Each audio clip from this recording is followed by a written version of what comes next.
11 साल की एमा नींद से जागते ही अपने बिस्तर से उठी और मुस्कुराते हुए अपने साथ सो रहे बच्चों को भी उठाने लगी। ये सब बच्चे ग्रेस फील्ड हाउस नाम के एक ऑर्फनेज में रहते थे, एक ऐसा घर जहां उनकी हर जरूरत का बारीकी से ख्याल रखा जाता था। इनकी देखभाल करने वाली महिला इजाबेल बच्चों के लिए मॉम थी। एमा, नॉर्मन और रे ये तीनों ऑर्फनेज के सबसे तेज दिमाग वाले बच्चे थे, जिनके टेस्ट स्कोर हमेशा सबसे ऊंचे आते।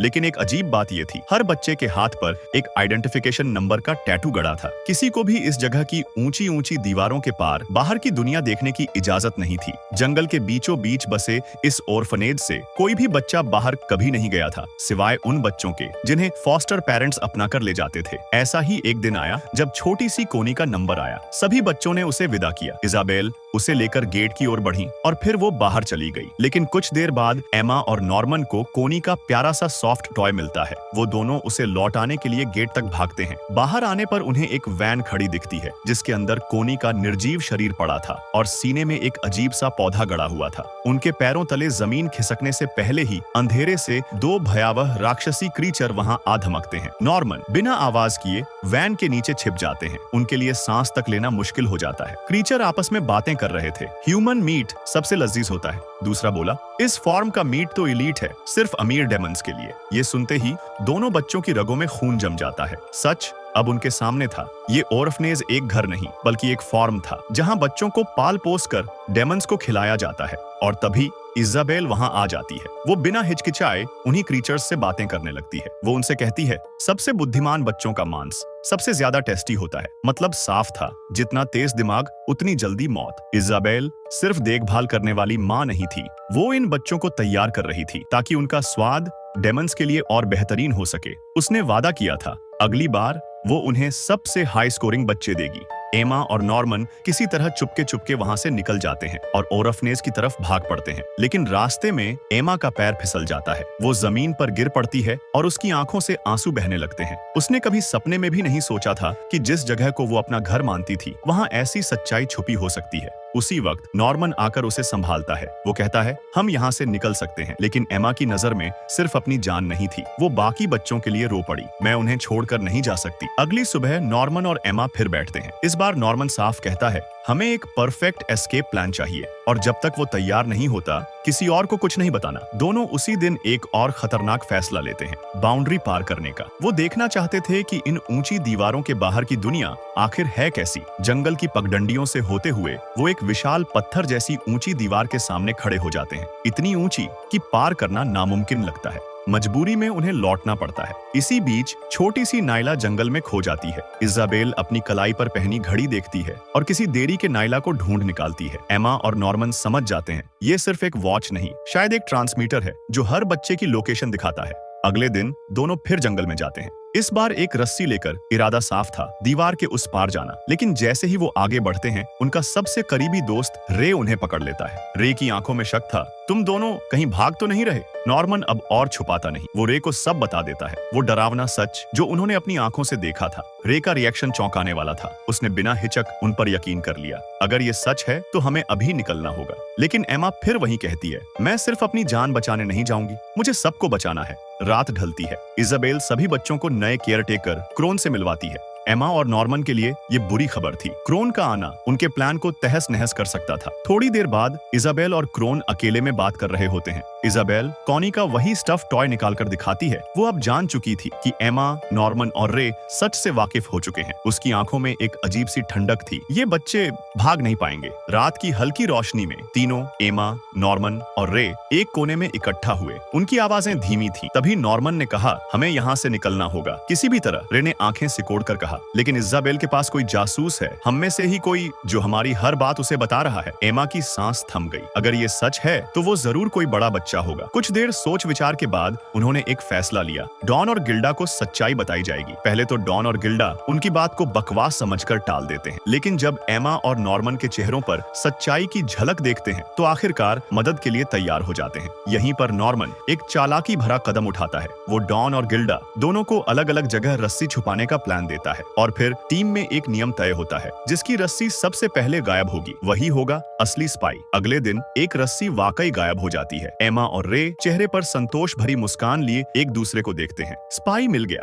लेकिन उसी पल नॉर्मन अपनी असली चाल का खुलासा करता है। उसकी नजर ठंडी और पैनी थी। वो रस्सी वाली कहानी असल में एक जाल था, और वो जाल रे के लिए था। मैंने तुम्हें रस्सी की फेक लोकेशन बताई थी ताकि देख सकूं कहीं तुम ही स्पाई तो नहीं। रे गहरी सांस लेते हुए सच उगल देता है, हाँ मैं ही स्पाई हूँ। वो बताता है कि उसे ऑर्फनेज की सच्चाई बहुत पहले से पता थी, लेकिन भागने का कोई रास्ता नहीं था। जब उसने इजाबेल से टकराने की कोशिश की तो उसने ठंडे लहजे में कहा, चाहे जो भी कर लो, एक दिन तुम्हारा नंबर भी आएगा, तुम भी डीमन का शिकार बनोगे। निराशा और मजबूरी में रे ने खुद ही स्पाई बनने का फैसला किया ताकि अडॉप्शन को जितना हो सके टाल सके। लेकिन एक बात साफ थी, उसने कभी भी इजाबेल को रस्सी वाले प्लान के बारे में नहीं बताया। रे आगे एक और चौंकाने वाला सच बताता है, वो भी लंबे समय से खुद अपने भागने का प्लान बना रहा था, और जो कॉनी का स्टफ टॉय था उसे चुराने वाला भी वही था, ताकि एमा और नॉर्मन खुद जाकर सच्चाई देख सकें। ये सुनकर नॉर्मन मुस्कुराता है, तो तुम डबल एजेंट हो। रे अब दोनों तरफ खेल रहा था, इजाबेल के लिए भी और अपनी टीम के लिए भी।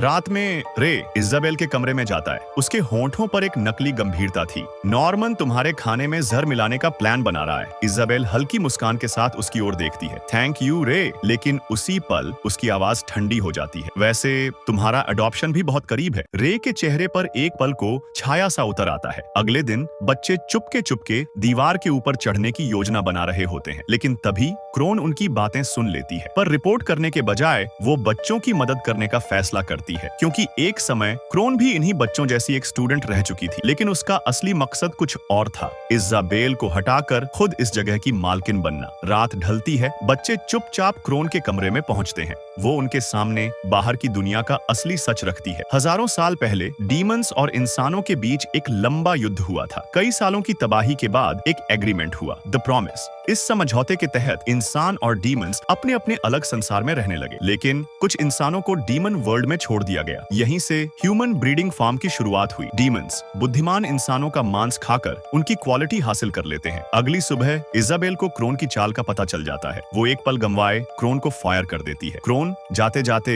एक महिला से मिलती है, गॉड मदर, ऑर्फनेज की असली सुपरवाइजर। गॉड मदर बिना किसी दया के क्रोन को डीमंस के हवाले कर देती है। डीमंस उसे जिंदे को निगल जाते हैं। क्रोन के जाने के बाद अब बच्चों को खुद कदम उठाना था। एमा और नॉर्मन ने वॉल के पास जाने का प्लान बनाया। रे इजाबेल को व्यस्त रखने वाला था, जबकि डॉन और गिल्डा उस पर नजर रखते, लेकिन प्लान जल्दी ही बिखर जाता है। इजाबेल रे को एक कमरे में लॉक कर देती है। नॉर्मन और एमा उसे रोकने की कोशिश करते हैं, लेकिन संघर्ष के बीच इजाबेल ने एमा के पैर को बेरहमी से तोड़ दिया। उसकी आवाज में जीत की ठंडक थी। नॉर्मन, तुम्हारा अडॉप्शन हो चुका है, कल तुम्हारा यहाँ आखिरी दिन है। दोनों को पकड़ लिया जाता है। उस रात माहौल भारी था, सबके चेहरे पर बेचैनी और आंखों में नॉर्मन के लिए डर। लेकिन नॉर्मन हल्के से हंसता है, अगर मेरी मौत से किसी की जान बचती है तो मैं खुशी खुशी अपनी जान दूंगा। इसी बीच उसे अपने ड्रॉवर में एक अजीब सा पेन मिलता है। ये वही पेन था जिसे क्रोन ने छुपा कर रखा था, ताकि एक दिन वो लोग इसका इस्तेमाल कर भाग सकें। सुबह होते ही नॉर्मन रस्सी थामे धीरे धीरे दीवार की ऊंचाई चढ़ रहा था। उसके हर कदम में उम्मीद की आखिरी किरण थी, पर जब वो ऊपर पहुंचा, दूसरी तरफ का नजारा उसके दिल को तोड़ गया। दीवार के उस पार एक गहरी खाई थी, काली, डरावनी और इतनी चौड़ी कि पार करना नामुमकिन। वो हार मानकर चुपचाप ऑर्फनेज लौट आया। उसे पता था कि उसकी मौत करीब आ रही है। आखिरी बार सभी बच्चों ने उसे गले लगाया, आंसू थामने की नाकाम कोशिश करते हुए। इजाबेल उसे अपने साथ ले जाने लगी। जहाँ राक्षस होना चाहिए था, वहाँ एक अजनबी आदमी खड़ा था। उस आदमी ने धीमी आवाज में कहा, मैं इंसान हूँ और इस राक्षसों की दुनिया को कंट्रोल करता हूँ। बातें अभी अधूरी ही थीं कि एक भयानक राक्षस प्रकट हुआ। उसकी आंखों में भूख, और अगले ही पल नॉर्मन हमेशा के लिए उसके पेट में समा गया। कई महीने बीत गए। एमा एक अजीब सी उदासी में डूबी थी। उसका सबसे प्यारा दोस्त अब नहीं रहा। रे भी मानो टूट चुका था। भागने का सपना कहीं खो गया था। दूसरी तरफ इजाबेल के चेहरे पर संतोष था,